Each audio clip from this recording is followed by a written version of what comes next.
Hello friends, good evening, सत श्री अकाल, आदाब, नमस्कार। कैसे हैं आप सभी? मुझे उम्मीद है कि मेरे आशा से या मेरी आशा के अनुरूप आप बहुत अच्छे होंगे और अपनी पढ़ाई को एक नई दिशा देने का कार्य अवश्य कर रहे होंगे। जैसा कि आपको पता है मेरे फ्रेंड्स कि इतिहास की श्रृंखला में मैंने आप लोगों के समक्ष उत्तरवर्ती मुग़ल शासक को मैंने समाप्त किया था और उत्तरवर्ती मुग़ल शासक के पश्चात जिस नवीन टॉपिक का प्रादुर्भाव होता है वह है एडवेंट ऑफ यूरोपियंस कंपनी, अर्थात भारत में यूरोपीय कंपनियों का आगमन। टॉपिक यहीं से शुरुआत होता है। तो दोस्तों मैं बताऊं, जैसा कि आपको पता है कि किसी भी सब्जेक्ट को, किसी भी विषय वस्तु की गहनता को समझने के लिए, देखो दोस्तों, रटने के लिए बैकग्राउंड की ज़रूरत नहीं होती है।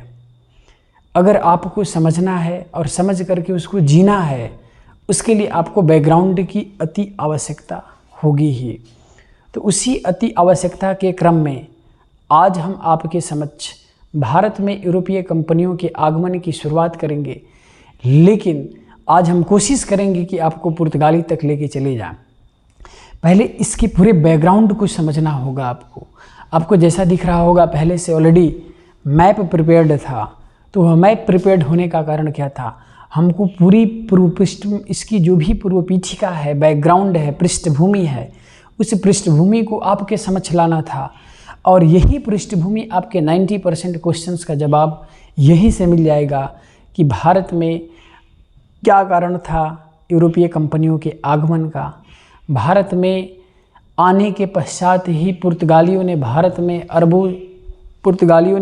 में शादी के लिए क्यों प्रोत्साहन दिया, वो सारा रीज़न यहीं से पता चलेगा। भारत में मार्टिन लूथर किसको कहते हैं, ये सारे प्रश्न का जवाब यहाँ से पता चलेगा। तो आइए दोस्तों, हम लोग अपने टॉपिक की शुरुआत करते हैं। तो ध्यान से दोस्तों एक बार देखिएगा, मोटा सा मैप आपको मैंने एक्सप्लेन करने की कोशिश किया है। देखो दोस्तों, ये तो नॉर्थ अमेरिका आपको पता है, ये दक्षिण अमेरिका आपको पता है, ये अफ्रीका आपको पता है। यहाँ पर थी मिस्र, अर्थात ये मिस्र है, और ये मिस्र के जस्ट बगल में अरब पेनिनसुला है, अरब प्रायद्वीप है, आपको पता होना चाहिए, जिसमें सऊदी अरब है। ये सब छोटे छोटे देश हैं, UAE है। तो यहाँ पर अरब प्रांत है और इसी के बीच में यहीं से लाल सागर है, रेड सी है। अब बात को ध्यान से अच्छे से समझने की कोशिश करिएगा और जस्ट इसके बगल में अच्छे से सुनने की कोशिश करो मेरे भाई, तो आपको बहुत अच्छा समझ में आएगा। ये है हमारा भारत। भारत के ऊपर है पाकिस्तान। अगर ये दिखने में थोड़ा सा विजुअल नहीं है तो इसको मैं थोड़ा सा बड़ा करके लिखता हूँ आपको। देखो दोस्तों, ये है हमारा पाकिस्तान और पाकिस्तान के जस्ट बगल में था अफ़गानिस्तान। अफ़गानिस्तान के जस्ट बगल में है ईरान और ईरान के बगल में है इराक और इराक के बगल में है तुर्की जिसको बोलते हैं हम लोग। तो इतनी बात तो आपको समझ में आ गई कि सर ये भारत है और भारत के जस्ट इधर पाकिस्तान है, पाकिस्तान के जस्ट ऊपर अफ़गानिस्तान है, अफ़गानिस्तान के जस्ट ऊपर ईरान है, ईरान के जस्ट ऊपर इराक है, इराक के जस्ट ऊपर तुर्की है। और तुर्की से जैसे ही आगे एंट्री करेंगे हम लोग तो एक सागर आएगा, उसको हम थोड़े समय के लिए आप नज़रअंदाज करो, क्योंकि हम हिस्ट्री के पर्सपेक्टिव से समझने की कोशिश कर रहे हैं। इस टर्की है और टर्की के बाद ही हम किस में एंट्री कर जाते हैं, यूरोप के अंतर्गत। तो दोस्तों ये क्या है, ये पूरा यूरोप है और इधर पूरा एशिया का पार्ट है, जिसमें दक्षिण एशिया के अंतर्गत भारत आता है। तो ये रसिया है। इधर आएंगे तो आपको इधर छोटे छोटे राष्ट्र मिल जाएंगे, जिसमें जापान है, ताइवान है, छोटे छोटे कंट्री। नीचे आएंगे फिलीपींस मिल जाएगा, फिलीपींस का मनीला आइलैंड मिल जाएगा। तो ये सारे आइलैंड वहीं उधर मिल जाएंगे आपको। और इसके इधर चले जाएंगे तो आपको दक्षिण पूर्व एशिया मिल जाएगा, जिसकी मुझे जितनी रिक्वायरमेंट थी मैंने उतनी ही मैप को कवर करने की कोशिश किया है, क्योंकि हमें मलक्का स्ट्रेट को समझाना था, इधर मुझे हार्मुज स्ट्रेट को समझाना था। तो आपको थोड़ा सा अच्छे से आपको मैप एक बार ओवरव्यू आप ले लीजिए दोस्तों, कि आपको किसी तरह का अब कोई दिक्कत परेशानी नहीं होगा। ये है हमारा क्या, भारत। भारत के ऊपर पाकिस्तान, पाकिस्तान के ऊपर अफ़गानिस्तान के ऊपर ईरान, ईरान के ऊपर इराक, इराक के ऊपर तुर्की। इतनी चीज़ तो क्लियर हो गई? Yes sir. अब ध्यान से सुनना दोस्तों, रीज़न क्या था और कैसे स्टार्ट का शुरुआतन हुआ। देखो दोस्तों, यह जो प्रदेश आपको दिख रहा है, ये पूरा प्रदेश इटली वाला पूरा बेल्ट, ये जो मैंने इटली वाला लिखा है, इस इटली पर सबसे पहले ध्यान से सुनिएगा, एक एम्पायर का वहाँ पर शासन चल रहा था। उसी एम्पायर को बोलते हैं हम लोग रोमन साम्राज्य। क्या बोलते हैं? रोमन साम्राज्य। जितनी हमको विश्व इतिहास की रिक्वायरमेंट है, उस रिक्वायरमेंट को हम यहाँ उठाने की कोशिश करेंगे। तो ध्यान से सुनना दोस्तों, अगर मैं इस पूरे कॉन्टेक्स्ट को एक बार मिटाता हूँ तो आप ऐसे समझ लो कि बीच में एक सागर है, बीच में एक सागर है, और इधर से यह पूरा यह टर्की है, ये यूरोप का पार्ट है, और यहाँ पर आपको मिलेगा इटली वाला बेल्ट, और इसको मान लो आप लोग रोमन साम्राज्य। कोई दिक्कत? No sir. अब समझना, आपको तो वेस्ट और ईस्ट ज्योग्राफी का जो लोग लेक्चर नहीं देखे होंगे, अगर उनको समझने में दिक्कत आ रही है ईस्ट क्या है वेस्ट क्या है, तो आप लोग एक बार ज्योग्राफी के लेक्चर को अवश्य देख के यहाँ पर उपस्थित हों, तो आपको अच्छे से समझ में आएगा। देखो दोस्तों, ये रोमन साम्राज्य का पश्चिमी भाग है, ये रोमन साम्राज्य का पूर्वी भाग है।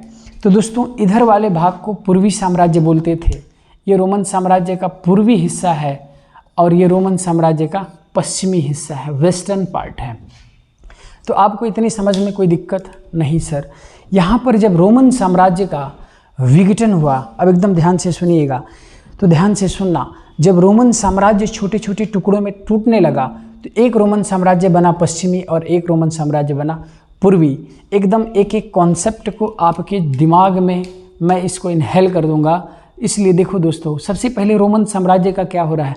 विघटन, और एक बन रहा है वेस्टर्न रोमन साम्राज्य और एक बन रहा है ईस्टर्न रोमन साम्राज्य। कोई दिक्कत किसी भी बंधु भ्राता बहन को? No sir. तो अब आगे बढ़ते हैं। जब यह रोमन साम्राज्य का विघटन हो गया, तो यह रोमन साम्राज्य दो भागों में विभक्त हो गया सर। एक बना पश्चिमी और एक बना पूर्वी। बताइए मेरे दोस्तों, किसी को भी कोई दिक्कत होगा? नहीं। और मैंने बोला था इसी, अब ध्यान से सुनना, इसी पश्चिमी, ये है पूर्वी रोमन साम्राज्य, और इसी पश्चिमी रोमन साम्राज्य के तहत एक प्रांत आता था और उसी का नाम था रोम। इसलिए पश्चिमी रोमन साम्राज्य की राजधानी दोस्तों थी रोम, और पूर्वी, ध्यान से सुनना, यहाँ पर एक साम्राज्य की स्थापना होती है पूर्वी साम्राज्य में, जिसे बोलते हैं दोस्तों वेजेंटाइन एम्पायर। वेजेंटाइन, याद रखना ध्यान से, यहाँ पर जिस एम्पायर की शुरुआत होती है उसे बोलते हैं वेजेंटाइन साम्राज्य की स्थापना होती है। कहाँ पर?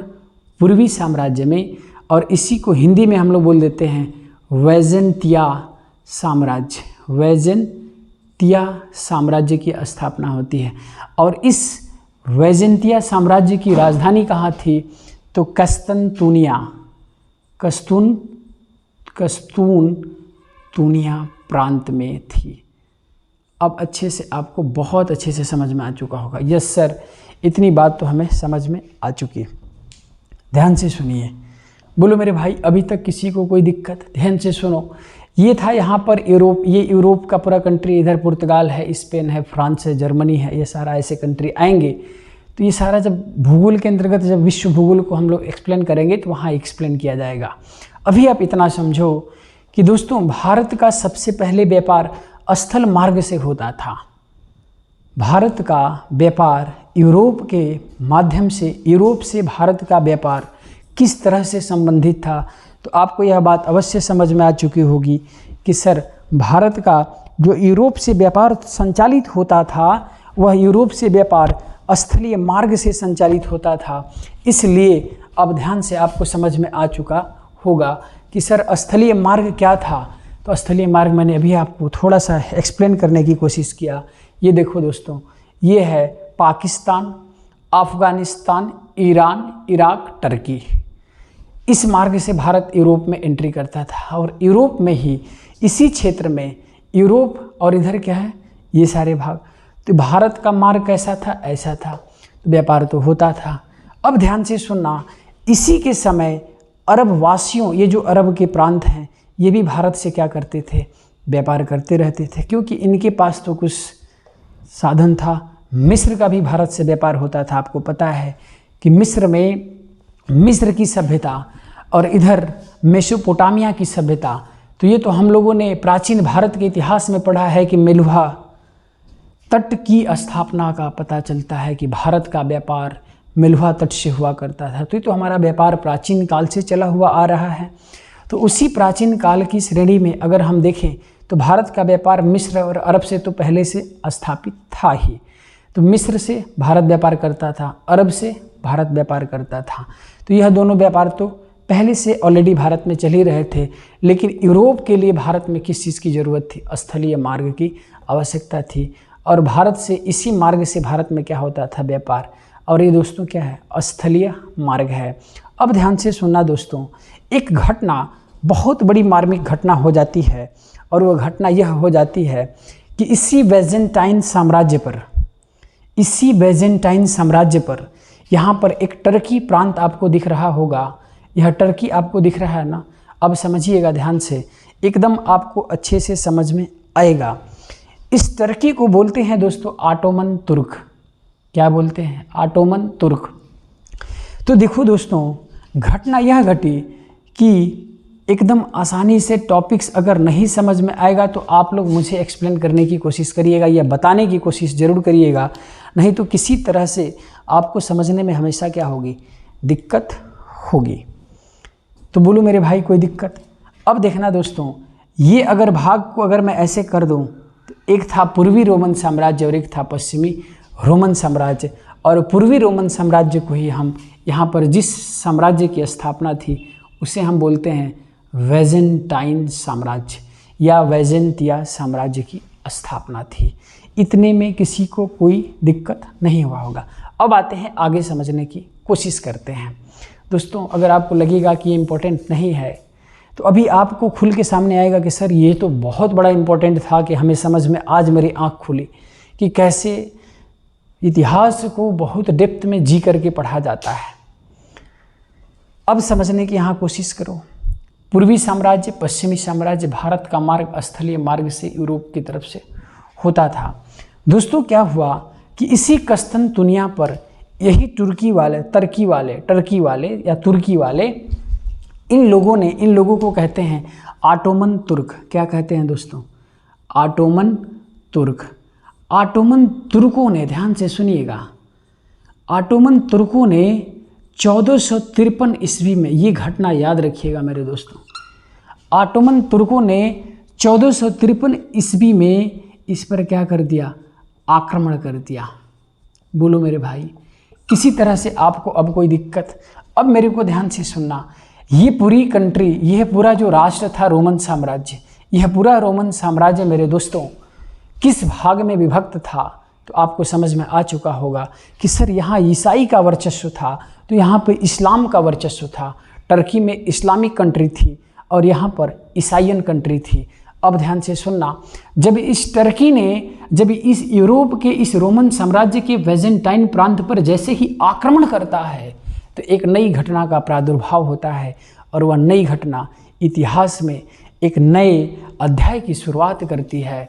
और वही नया अध्याय बनता है हमारा यूरोपीय कंपनियों का आगमन और भौगोलिक मार्गों की खोज। तो आपसे प्रश्न अगर कभी भी पूछेगा तो ध्यान से सुनना मेरे भाई, जो भी लोग BEO की तैयारी कर रहा होगा, सुपर टेट की तैयारी कर रहा होगा एंड अदर कॉम्पिटिटिव एग्जाम, जो भी जहाँ भी हिस्ट्री का सेगमेंट जुड़ा है, उन सब के लिए एक महत्वपूर्ण कॉन्सेप्ट आज मैं मेकिंग करने जा रहा हूँ। इसको ध्यान से समझना। देखो दोस्तों, जब इस ऑटोमन तुर्कों ने, जब इस पूर्वी रोमन साम्राज्य पर किसका शासन चल रहा था? वेजेंटाइन साम्राज्य स्थापित था। जब इस वेजेंटाइन साम्राज्य पर या वेजेंतिया प्रांत पर जब इस तुर्कों का आक्रमण हो गया, कब हुआ? 1453 ईस्वी में। तो अब मेरे को ध्यान से सुनना, इस प्रदेश में अर्थात इस पूर्वी साम्राज्य पर अर्थात इस वेजेंटाइन साम्राज्य का क्या हो गया? समापन हो गया। और जब बेजेंटाइन प्रांत पूरी तरह से समाप्त हो गया और इस जगह पर ऑटोमन तुर्कों का साम्राज्य स्थापित हो गया, तो कब हुआ? जब 1453 में ऑटोमन तुर्कों ने जब आक्रमण किया तो इस जगह पर किसकी स्थापना हो गई? ऑटोमन तुर्कों की स्थापना हो गई। ऑटोमन तुर्कों ने इसको क्या कर लिया दोस्तों? स्थापित, अपने अधीन बना लिया। आपको यहाँ तक अगर कोई दिक्कत तो आप लोग कमेंट्स के माध्यम से अवश्य मुझे सूचित करें कि सर मुझे कोई दिक्कत नहीं हुआ।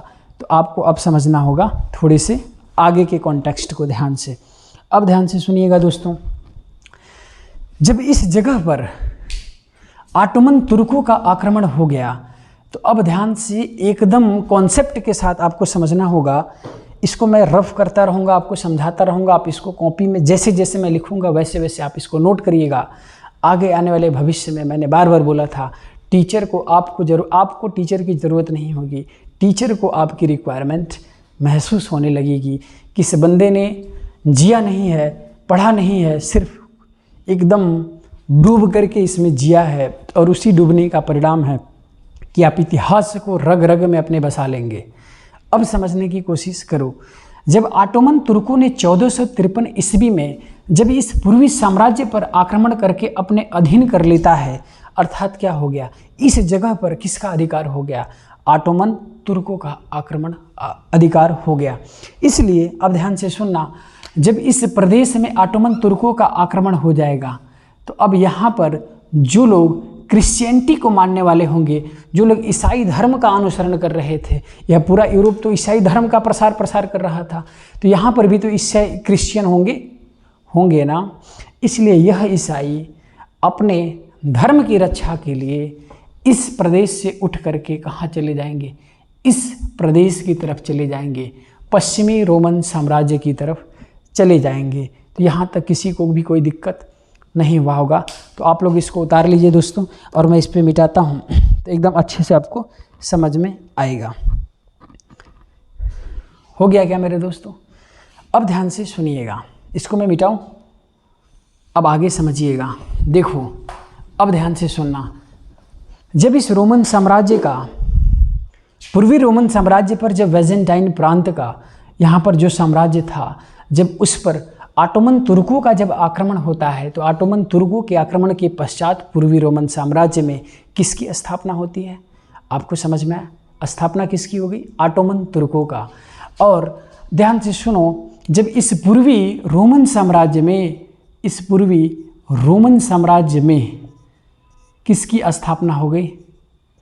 पूर्वी रोमन साम्राज्य में किसकी स्थापना होगी? आप लोग अवश्य बताएं, आप लोग मुझे खुद बताइए किसकी स्थापना होगी? यहाँ पर दोस्तों ऑटोमन तुर्कों की स्थापना हो जाएगी। ये बात तो समझ में आ चुकी होगी, ऑटोमन तुर्कों की स्थापना हो जाएगी। और कब होगी?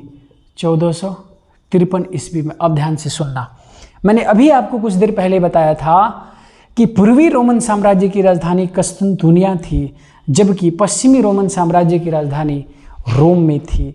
और रोम आज भी आपको पता होगा इटली की राजधानी रोम है। अर्थात इस पश्चिमी प्रांत के तहत क्या आ गया? इटली आ गया, और इधर आ गया क्या दोस्तों? तुर्की आ गया। आपको यह बात समझने में किसी तरह से कोई दिक्कत नहीं हुआ होगा।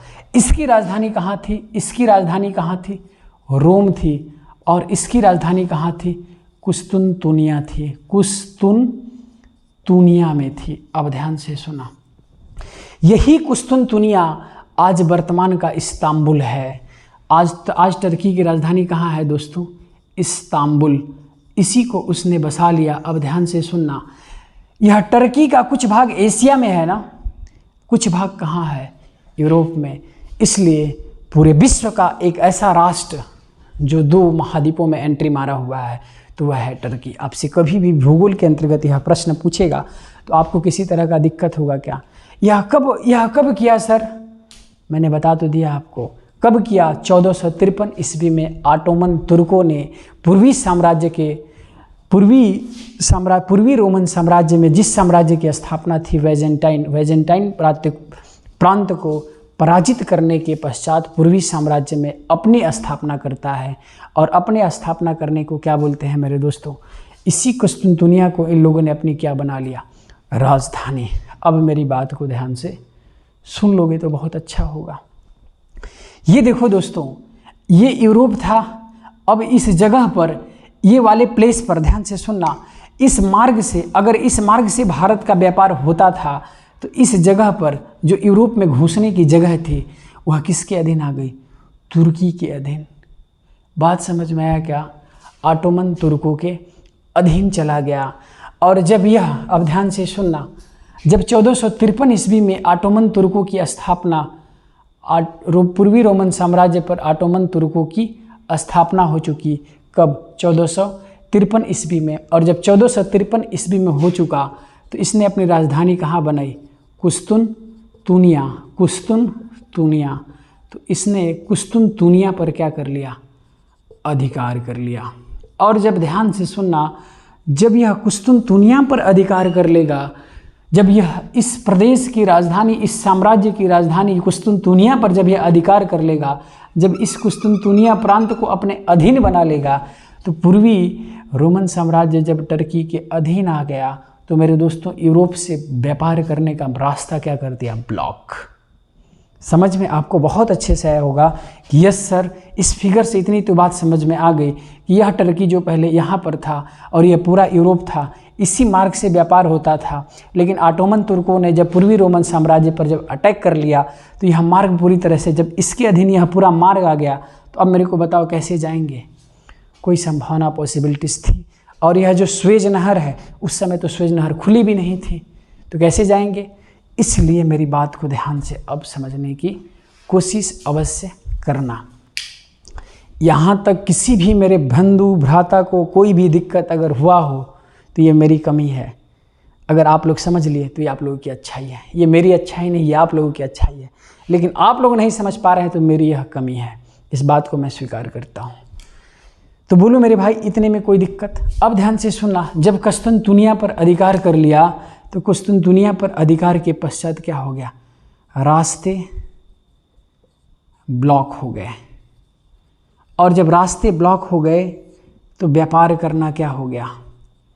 व्यापार करना बाधित हो गया। किससे? सर, भारत से। जो हम लोग भारत से यूरोप का जो व्यापार होता था वह बंद हो गया। अब ध्यान से सुनना दोस्तों, जब भारत से व्यापार करना बंद हो गया, इतना आप लोगों ने उतार लिया होगा, मुझे लगता है किसी को कोई दिक्कत नहीं होगा। तो इसको मैं मिटाऊं थोड़ा सा। अब ध्यान से सुनना, उतार लीजिएगा इसको आप लोग। अब समझना आगे की पूरी कहानी आपको बहुत अच्छे से समझ में आ रही होगी।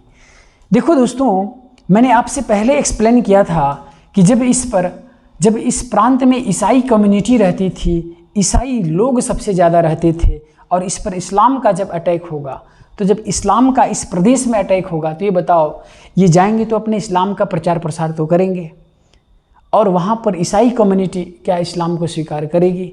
नहीं। इसलिए जितने भी बुद्धिजीवी वर्ग लोग थे, यह सब उठ करके कहाँ चले गए? इस प्रांत में चले गए। और जब इस प्रांत में चले गए तो आपस में बैठ करके एक सम्मेलन किए, और यहाँ पर जिसका भी शासन चल रहा था, वह शासक ने इन लोगों को कुछ सोचने के लिए मजबूर किया। और वह सोच यह थी मेरे दोस्तों, ध्यान से सुनिएगा, जब यह बुद्धिजीवी वर्ग इस प्रदेश में प्रवेश किया, यहाँ से उठ करके इस प्रदेश में चले गए, तो यहीं पर नए नए विचारों की खोज की जाने लगी कि यार रास्ता तो बंद हो गया, अब हम क्या करें? अब भारत में कैसे व्यापार करें?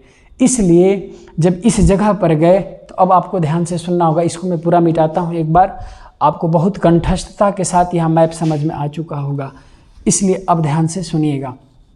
तो दोस्तों यहाँ पर अब ध्यान से सुनिएगा, ये था टर्की। अब टर्की का विस्तार कहाँ तक हो गया? यह पूरा प्रदेश तक, अर्थात कुस्तुनतुनिया तक हो गया। कुस्तुनतुनिया तक हो गया। अब कुस्तुनतुनिया किसके अधीन आ गया? टर्की के अधीन। अब देखो यह रास्ता पूरी तरह से ब्लॉक है, कहाँ से जाएंगे ये यूरोप वाले? यह रास्ते को कब्जा में ले लिया, बोला अब हम व्यापार नहीं करने देंगे। इसलिए इन लोगों को क्या हो गया, यहाँ से जो ईसाई उठ करके इस प्रदेश में गए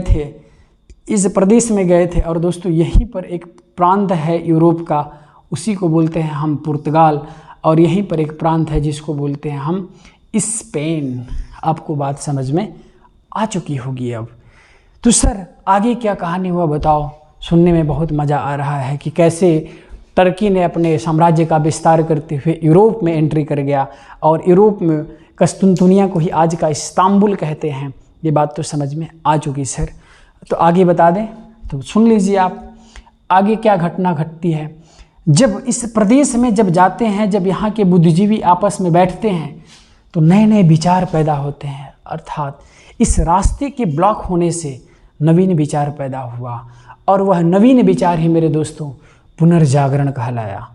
इसलिए 1453 में ऑटोमन तुर्कों के वेजेंटाइन साम्राज्य को विनष्ट करने के पश्चात जब वहाँ अपने राज्य की स्थापना की गई और कुस्तुनतुनिया प्रांत पर जब अपना अधिकार जमा लिया गया, तो पूर्वी अर्थात यूरोप का पूर्वी राष्ट्रों के साथ व्यापार मार्ग क्या हो गया, अवरुद्ध हो गया। और अवरुद्ध होने के पश्चात ही यूरोप के अंतर्गत एक नई विचारधारा अर्थात बुद्धिजीवियों का एक सम्मेलन बैठा, और उसी बुद्धिजीवियों के सम्मेलन में लोगों ने भारत से व्यापार करने के लिए नए नए विचारों की तलाश करने लगे। और इसी क्रम में मेरे दोस्तों यूरोप में पुनर्जागरण का आरंभ होता है। किस चीज़ का? पुनर्जागरण। और दोस्तों याद रखिएगा, पुनर्जागरण का मतलब क्या होता है?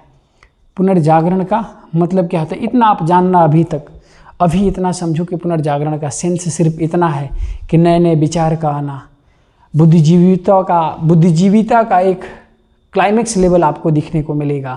मतलब बुद्धिजीवी समूह बैठ कर के नए नए विचार प्रस्तुत करेंगे, नए नए मार्ग की तलाश करेंगे, कैसे क्या होगा, नए नए यंत्रों का विकास किया जाएगा। यही पुनर्जागरण है। इतना आप लोग समझ चुके होंगे कि पुनर्जागरण का सेंस क्या है। अब ध्यान से सुनिए, जब पुनर्जागरण हो गया यूरोप में अर्थात इटली में, इधर तो इटली था, इटली की राजधानी तो रोम थी, पश्चिमी साम्राज्य की राजधानी कहाँ थी? रोम। तो वहाँ आज वर्तमान में इटली की राजधानी है। अब समझिएगा दोस्तों, जब इसी क्रम में जब इस प्रांत में जब पुनर्जागरण का उद्भव होगा, तो पुनर्जागरण के पश्चात इस पूरे पश्चिमी प्रांत में, पश्चिमी यूरोप की हम बात कर रहे हैं, इस समय पश्चिमी रोमन साम्राज्य की हम बात कर रहे हैं, तो समझना पुनर्जागरण के पश्चात क्या होता है? नवीन विचार आते हैं। और इसी नवीन विचार के क्रम में नवीन विचार आते हैं, और नवीन विचार के क्रम में नए नए मार्गों की खोज की जाने लगी, नए नए मार्गों की खोज की जाने लगी।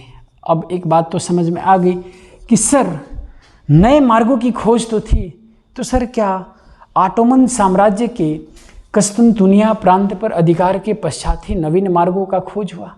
जी नहीं, सिर्फ एक फैक्टर नहीं है। आपको एक बात और गहराई से थोड़ा सा मैं समझाने की कोशिश करता हूँ, शायद आप समझने में सफल हो जाए। तो ध्यान से सुनिए, जब इस टर्की का, जब इस पूरे बेल्ट पर, जब यह पूरा बेल्ट जो पहले यह कुस्तुनतुनिया पहले यूरोप के अंतर्गत आता था, जब इस पूरे प्रांत में ईसाई कम्युनिटी रहती थी, अब यह प्रदेश अब यह प्रदेश तुर्की के अधीन चला गया था। तो इस प्रदेश में क्या इस्लाम का प्रवेश हो चुका था। यहाँ से ईसाई उठ के चले यहाँ पर क्या था? ईसाई। यहाँ पर किसका आक्रमण हुआ? तुर्की का। तुर्की क्या थे? इस्लाम के थे। जब इस्लामी इस प्रदेश में अटैक कर देंगे तो यहाँ पर धर्म संकट की स्थिति पैदा हो गई, इसलिए कहाँ भाग गए? ईसाई। इसलिए सम्मेलन यह भी हुआ कि मेरा ईसाई धर्म तो सिमट जाएगा, इसलिए हमारे धर्म का प्रचार प्रसार कैसे हो।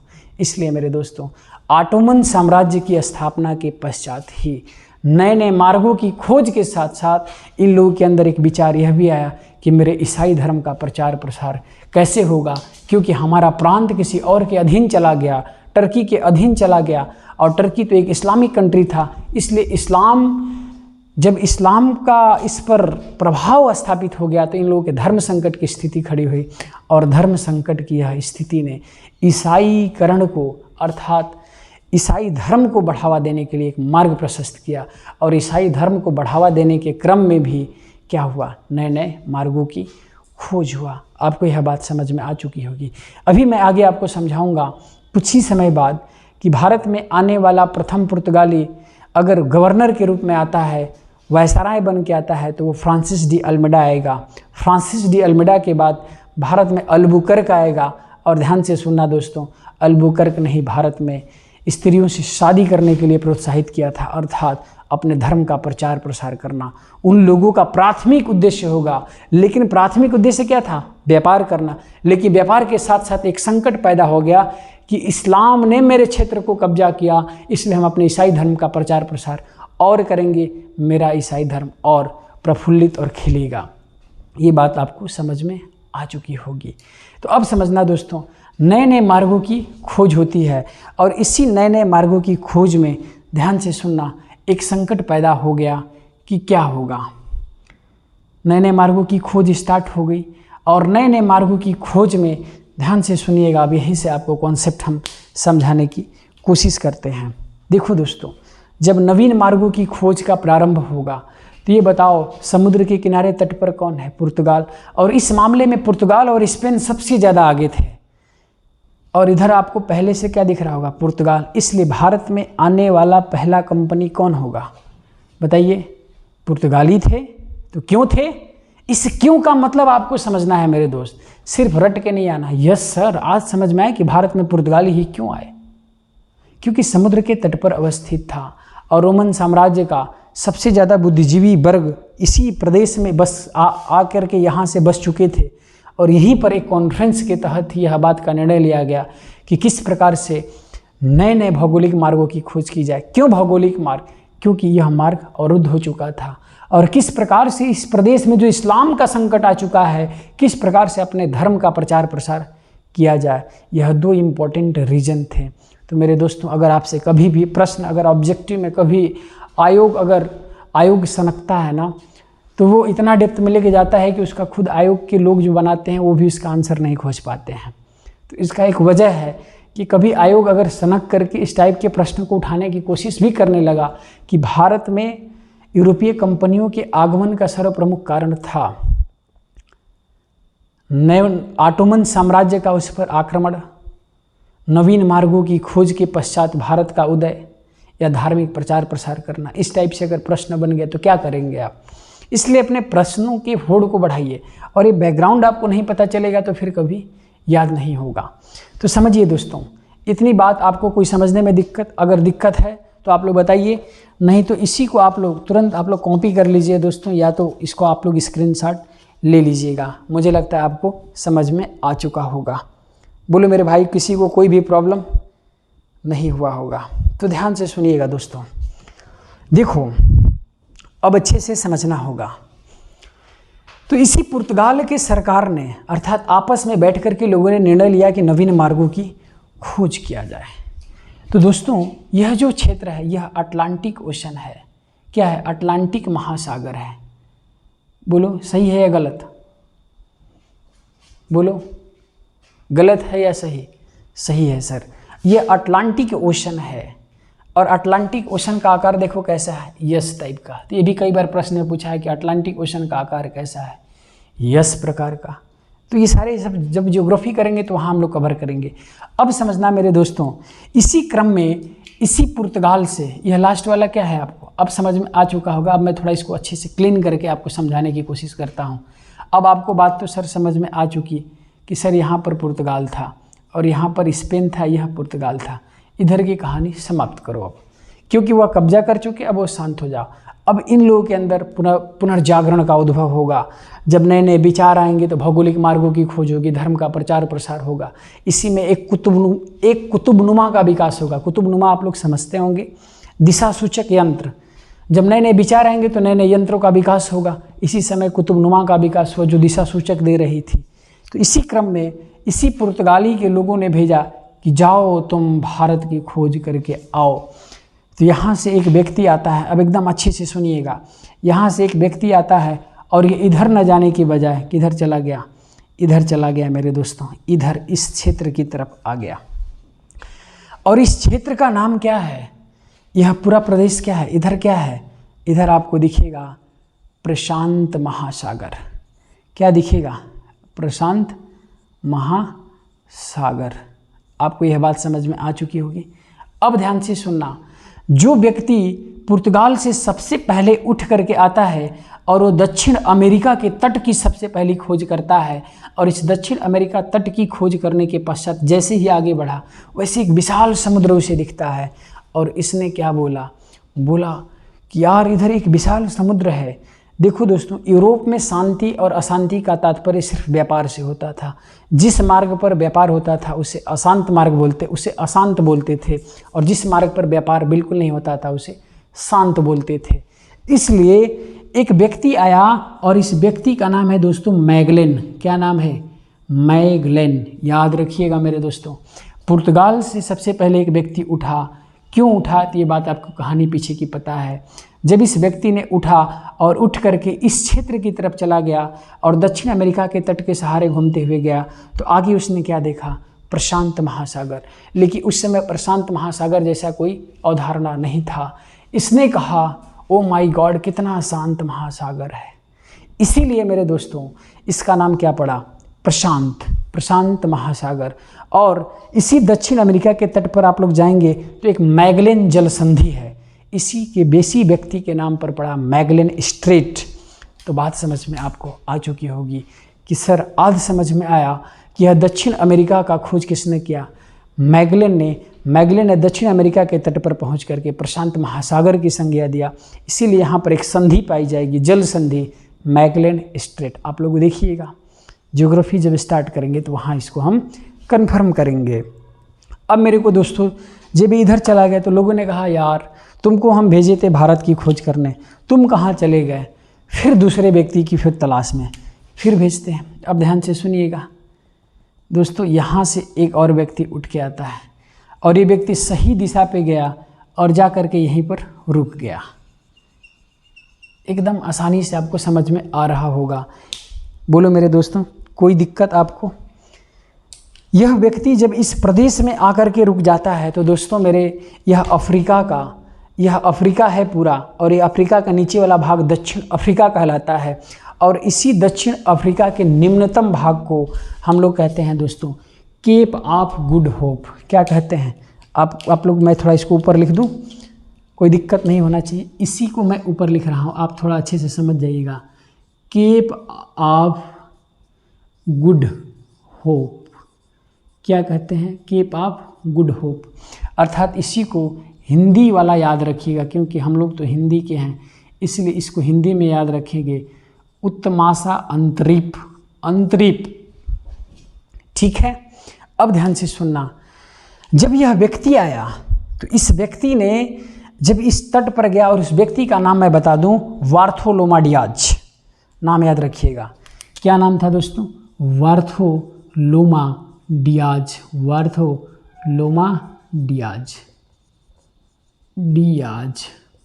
कोई दिक्कत? No sir. देखो दोस्तों, यह व्यक्ति पुर्तगाल से उठ करके आता है और इसी पुर्तगाल के रास्ते फिर से उठ करके आया और दक्षिण अफ्रीका के दक्षिणतम तट अर्थात केप ऑफ गुड होप के पास यह जा करके खड़ा हो गया और फिर से पुर्तगाल चला गया। इसको भारत नहीं मिला। तो दोस्तों 1453 में जब ऑटोमन तुर्कों ने जब पूर्वी रोमन साम्राज्य पर अपना शासन सत्ता स्थापित करता है और कस्तंतुनिया पर अपना अधिकार स्थापित कर लेता है, तो व्यापारिक मार्ग पूरी तरह से अवरुद्ध होने के पश्चात यूरोप के अंतर्गत पुनर्जागरण का उद्भव होता है। और इसी पुनर्जागरण के उद्भव के परिणाम स्वरूप नवीन मार्गों की खोज के साथ साथ धार्मिक प्रसार के लिए, ईसाई धर्म का प्रसार करने के लिए लोगों ने नए नए मार्गों की खोज को प्रारंभ किया। इतनी बात तक अभी मैंने आपको शुरू किया। यूरोप में पुर्तगाल से उठने वाला पहला व्यक्ति कौन था जिसने मैगेलन स्ट्रेट जिसके नाम पर पड़ा? वह अमेरिका के तट से होता हुआ गया था। दूसरा व्यक्ति बार्थोलोमा डियाज आता है और यह बार्थोलोमा डियाज यह जाता है और दक्षिण अफ्रीका के तट पर जाकर के यहीं पर खड़ा हो जाता है। और जब दोस्तों जब इस प्रदेश पर खड़ा हो गया तो अब ध्यान से सुनना, 1453 की घटना। इसी समय पुर्तगाल में एकदम होड़ मची हुई थी कि कैसे भारत मिले। तो एक वही व्यक्ति आता है, कब? 1453 की घटना आपको याद होगी। और 1453 के बाद दोस्तों ये यहाँ पर लाके तो छोड़ दिया, लेकिन इसी घटना के बाद दोस्तों एक अगला व्यक्ति उठ करके आता है और उस अगले व्यक्ति का नाम कुछ और नहीं था। इसी केप ऑफ गुड होप का चक्कर लगाते हुए मेरे दोस्तों, यह मैंने आपको बताया था, भूगोल की क्लास देखिएगा ज़रूर। इसको बोलते हैं मालाबार तट, और मालाबार तट पर ही एक जगह है कालीकट। क्या जगह है दोस्तों? केरल के कालीकट में। यहीं पर वह व्यक्ति का नाम क्या है दोस्तों? Vasco da Gama. क्या नाम है? यह व्यक्ति जो यहाँ पर पहुँचता है उसका नाम क्या है? Vasco da Gama. और यह कब पहुँचता है? सर यह पहुँचता है 1498 ईस्वी में। तो आपको समझ में आया कि सर 1498 ईस्वी में ही क्यों आया? क्योंकि दोस्तों 1453 में कस्तंतुनिया प्रांत पर सोचो 50 साल तक ये भारत के लिए तरसते रह गए। लेकिन इस तरसने का परिणाम क्या हुआ? देखो, दुख का परिणाम, जब इंसान दुखी होता है ना तो स्वयं से प्रयासरत होता है, और स्वयं से प्रयास के पश्चात जो भी आप हल निकाल लेते हैं ना, उस हल का और कोई हल दोबारा नहीं होगा। आप आगे से वैसी समस्याओं को हंसते हुए स्वीकार करने लगेंगे। इसलिए मेरे दोस्तों, मैंने कल भी कहा था कि हर अंधेरी रात के बाद क्या आता है? उजाला अवश्य आता है। और उस उजाले को कौन करता है? सूर्य अपनी धवल किरणों से उस अंधेरी रात को समाप्त करता है और आपके समक्ष एक खिलखिलाती हुई, एक हंसती हुई सुबह प्रस्तुत करता है। इसलिए यूरोप में कुछ समय के लिए अंधकार था, जब व्यापार का मार्ग बंद हो चुका, लेकिन उसी अगर बंद नहीं होता तो क्या नए मार्गों की तलाश होती? क्या नहीं। तो बंद होना कुछ समय के लिए अच्छा भी था कि कम से कम हमें जलीय मार्ग की तलाश तो हो गई।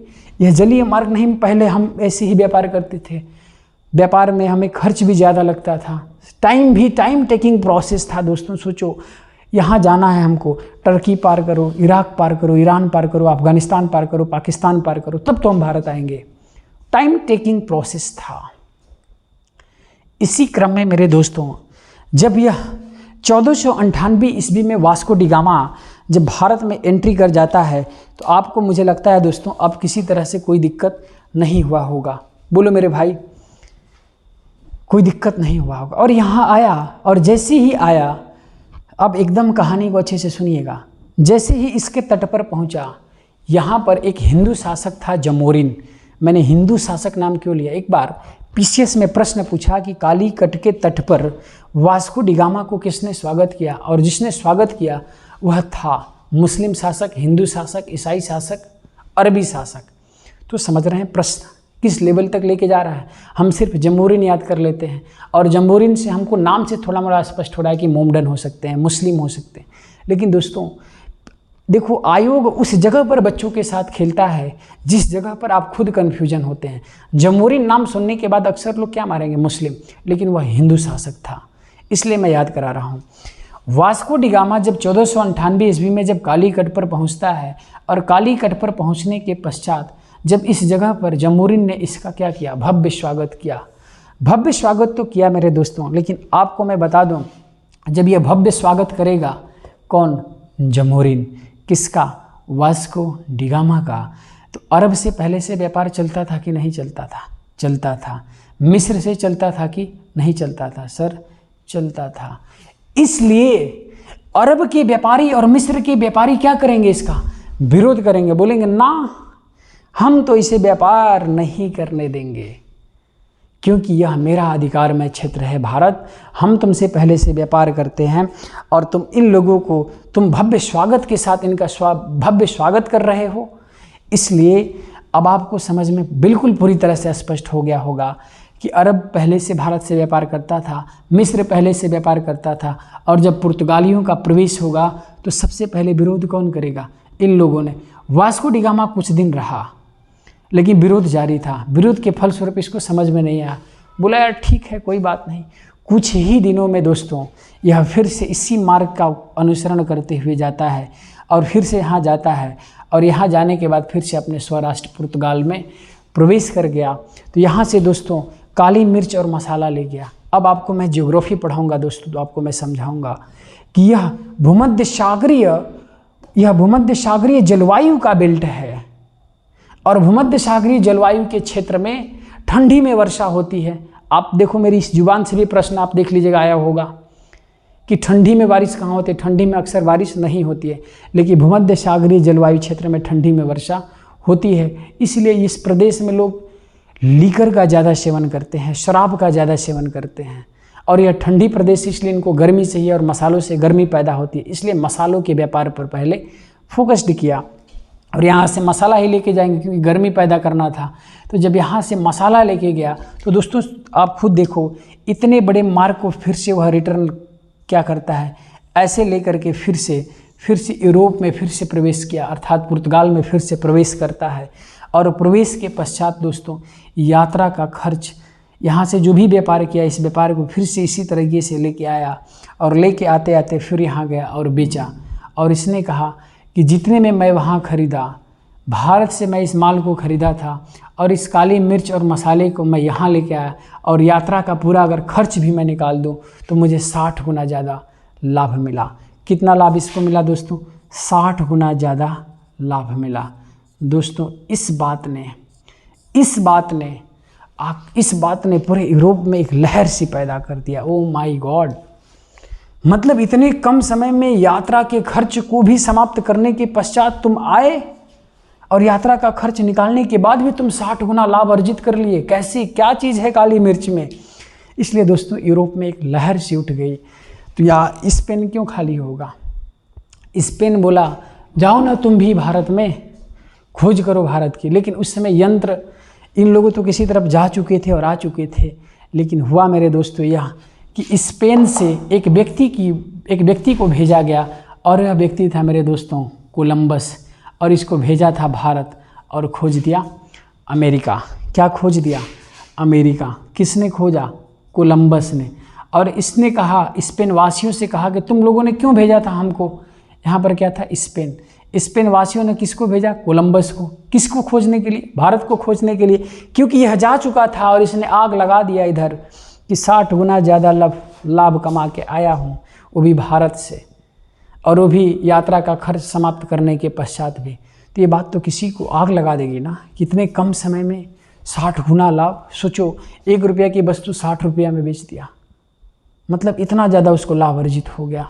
तो जब इस प्रांत में गया मेरे दोस्तों तो स्पेन के अंदर आग लग गई। स्पेन ने कहा कोलंबस को जाओ भारत की खोज करो। जब ये कोलंबस इधर की तरफ आया तो इधर जाके अमेरिका को खोज दिया।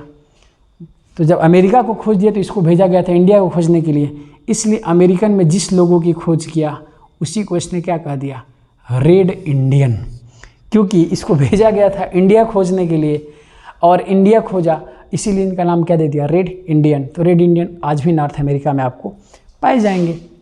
तो आपको ये पूरी बात लगभग समझ में आ चुकी होगी मेरे दोस्तों कि किस प्रकार से हम कल से स्टार्ट करेंगे पुर्तगाली कंपनियों का आगमन, और पुर्तगालियों का पूरा क्रम पढ़ेंगे कि कौन आता है और कौन कार्टेज आर्मेडा सिस्टम को लागू करता है, और कार्टेज आर्मेडा सिस्टम क्या है, किस प्रकार से वह जहाज़ों से टैक्स लेने लगे, किस प्रकार से हारमुज, मलक्का और इधर हारमुज पर, मलक्का पर और इंडियन ओशन पर किस तरह से कब्जा करेंगे पुर्तगाली, और किस तरह से अपनी कंपनी की स्थापना 1501, 1502, 1503 कोचिन में आकर के स्थापित करने के बाद, जिसके क्रम में पेड्रो अल्ब्रेच कैब्राल आएगा, फिर कोलंबस एक बार आएगा, और कोलंबस कह रहे हैं, वास्को डी गामा आएगा, और उसी के पश्चात दोस्तों भारत में पुर्तगाली प्रथम वायसराय बन के आता है फ्रांसिस डी अल्मेडा। उसके बाद आता है अल्बुकर्क। तो मुझे लगता है दोस्तों उसके बाद नीनो डी कुन्हा आएगा। तो ये सारे टॉपिक्स देखो कितनी आसानी से आपको याद हो जाएंगे, कोई इसमें रटने की प्रक्रिया को हम लोग निष्पादित नहीं करेंगे। तो आपको समझ में आया दोस्तों कि सबसे पहले कौन उठ के आएगा? पुर्तगाल। पुर्तगाल में कौन आया? Vasco D gamma. कब आया? 1498। तो क्यों 1498 में ही? तो सर इसलिए क्योंकि यह जो टर्की था यह इस प्रांत में अपना कब्जा कर लिया। तो किस प्रांत पर? कस्तंतुनिया प्रांत पर। तो एक प्रश्न छोटा सा मेरी तरफ से, आप लोग इसका आंसर ज़रूर बताइएगा, और बहुत सिंपल है। आप मुझे खुद बताइए कि नए मार्गों की खोज का सर्वप्रमुख कारण क्या था? कस्तंतुनिया पर अधिकार या कस्तंतुनिया प्रांत पर ऑटोमन तुर्कों का अधिकार हो जाना? समझ में आया? यही था ना? तो इसी आंसर को आप लोग हिट करिएगा। और मेरे दोस्तों कभी आप किसी से कमज़ोर मत महसूस करो। अगर कमज़ोर महसूस करोगे तो अपने आप को सोचो कि एक अच्छे जोन में आप कैसे लेके आ सकते हैं। इसलिए आप स्वयं को कमज़ोर ना समझे। दूसरा आपके बारे में क्या सोच रहा है, अगर ये चीज़ आप भी सोचने लगेंगे तो फिर तो गए आप। अरे दूसरा क्या सोच रहा है इससे हमसे क्या मतलब है, उसका काम है मेरे बारे में सोचना, वो सोचे। हम स्वयं में, अपने आप में हम सर्वगुण संपन्न हैं, हमसे महान कोई नहीं है। बस ये चीज़ सोच के आगे बढ़ते रहना है, और निश्चित ही आपकी अंधेरा समाप्त होगा और उजाला होगा। ये तो हकीकत है। अंधेरा कब तक छाया रहेगा? उजाला तो अवश्य होगा। और आज के समय तो हम लोग उजाला भी पैदा कर दे रहे हैं, रात को भी दिन बनाने की कोशिश कर रहे हैं, तो हो जाएगा सब कुछ।